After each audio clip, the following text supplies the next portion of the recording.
गांव सोनपुर की सुबहें हमेशा कुछ खास होती थीं। खुला नीला आसमान, पक्षियों की चहचहाहट और हरियाली से ढकी गलियां।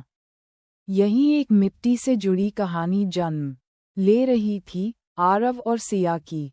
आरव एक साधारण किसान का बेटा था, ईमानदार, मेहनती और गहरी सोच वाला। वहीं सिया गांव के जमींदार की बेटी थी, सुंदर, शिक्षित और दिल से बेहद मासूम। दोनों का बचपन साथ बीता था। स्कूल की पढ़ाई, खेतों में भागना, मेले में झूला झूलना, सब कुछ एक साथ किया था। समय के साथ वो दोस्ती एक अनकहे प्रेम में बदल गई। ना आरव ने कभी कहा, ना सिया ने, लेकिन दोनों की आंखों में वो बात थी जो शब्दों से कहीं ज्यादा गहरी होती है। जब सिया की माँ बीमार पड़ी तो आरव ने कई रातें बिना सोए उसकी देखभाल की। और जब आरव की फसल बर्बाद हुई तो सिया ने चोरी छिपे अपने गुल्लक से पैसे देकर उसका साथ दिया। मोहब्बत बिना नाम की थी, पर दिलों में बेहद गहरी। पर सच्ची मोहब्बत की राहें आसान कहाँ होती हैं।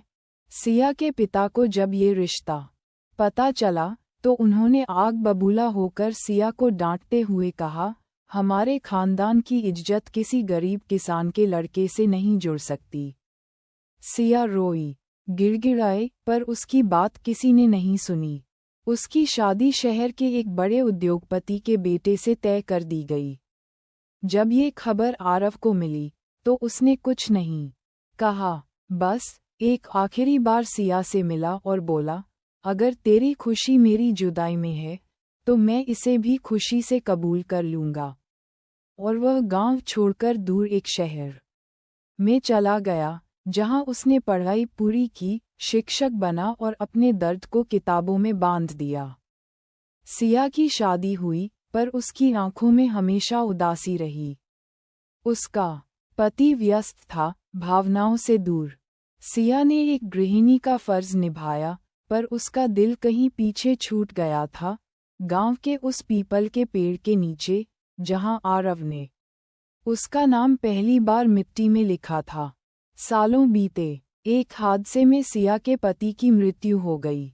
अब वह फिर से मायके लौटी, अकेली, टूटी हुई। गांव अब बहुत बदल चुका था, लेकिन एक चेहरा वैसा ही था, आरव। वह अब गांव के स्कूल का हेडमास्टर था, शांत, पर आंखों में अब भी वही गहराई। जब सिया और की फिर से मुलाकात हुई तो कोई शब्द नहीं बोले गए, केवल आंखों ने सब कुछ कह दिया।